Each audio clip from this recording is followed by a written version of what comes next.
Georgetown University announced on Monday that former Chief White House medical advisor Anthony Fauci will join its faculty this summer as a professor in its infectious diseases division.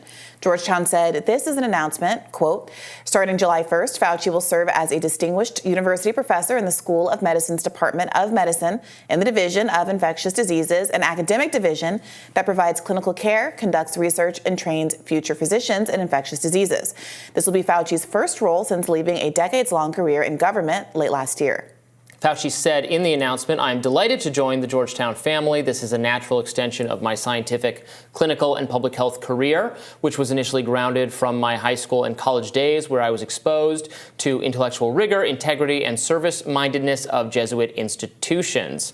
So this is where Fauci is landing. All right, Robbie, apart from me personally not understanding why an 82-year-old is looking for another job after such an illustrious career, help me understand why some people are going to be upset about this. I think some people are going to be rashly furious, not just because of the controversial policies he oversaw, he recommended when he was the White House's lead coronavirus czar for the period of the pandemic, but given recent revelations and very serious questions we've had on the show, guests have had in reporting done by Taibbi and Schellenberger and confirmed by the Wall Street Journal that COVID very well may have come from a lab, the Wuhan lab, as a result of a funding grant administered by the agency that Dr. Fauci oversees.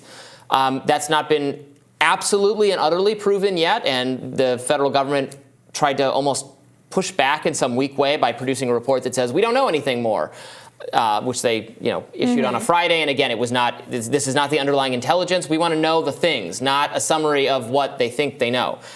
Could go on about that forever, but there are real questions for Fauci and his role. He's the chief. He's the foremost advocate of doing this research. He was in charge of the agency that made the grants.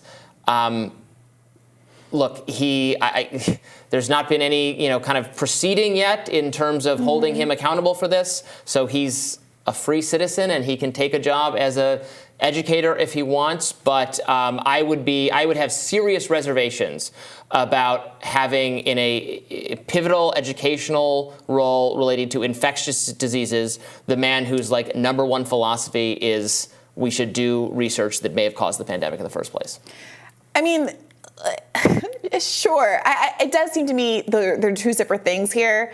Look, I have attended institutions where any number of war criminals have regularly been invited and celebrated. Well, and this is well in keeping with that. You're absolutely right. Sure. So, I mean, there's a part of me that says, okay, this is just par for the course. That doesn't mean it's okay, but it does seem kind of par for the course. And I think it does really speak to the significant divide in public opinion on a man like Anthony Fauci, that his presence at Georgetown would be seen as a real boon for many people at the institution and many students seeking to study there. Yeah. Well, in a new NIH FOIA release on animal welfare concerns, reportedly there is a message being sent on Fauci's beagles, reading, "Someone needs to light a fire to get info about the beagle issue, perhaps a deputy." Another email to the White Coat Waste Project reads, "Fauci's own NIH department wasted your money on many dog experiments and locked beagle puppies in cages." U.S. Right to Know reporter Emily Kopp tweeted yesterday about the release, one of the clearest examples of media bias with regard to Anthony Fauci.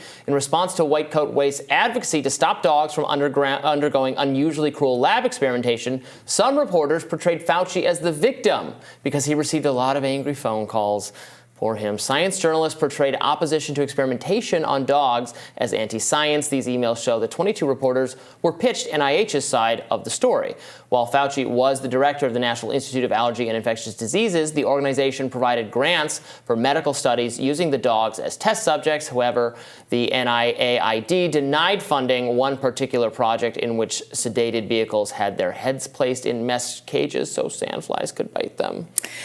Yeah. I don't like it. I don't like it. I mean, this is another aspect of Fauci's legacy that is controversial, that you don't hear a lot if you're reading about him and consuming media about him in other spaces, because, I mean, like, he's a saint. He's been canonized in the establishment literature about the pandemic. Yeah, look, animal testing is a controversial subject because people like animals and they don't want there to be animal cruelty. At the same time, they don't want to use untested products and be putting creams and lotions and things on their skin that have that haven't been tested for their own safety.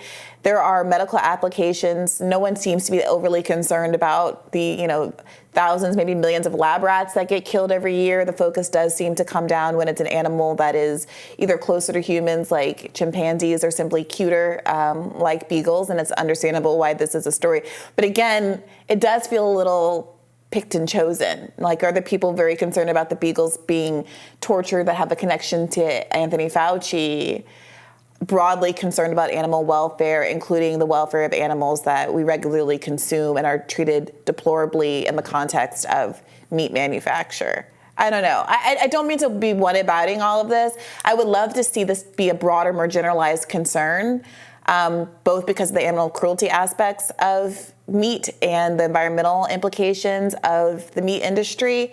But I suspect that this just feels like a cherry-picked issue that happens to have a target of a political figure in Anthony Fauci that has many legitimate criticisms to be made out of him, but this just feels like, you know what I mean, a little bit of a fabrication. Fine. What I'm emphasizing is the funding for research for an unsafe conditions at the Wuhan lab that potentially caused 10 or 20 million deaths globally. Yeah. That seems like something you should not continue to have a career over if it can be borne out, which obviously it has not been at this time, and we want more information. And Congress passed a law, and Biden signed it, requiring the publication of the information the government has. They have not complied with that in the least bit. That report on Friday is total BS.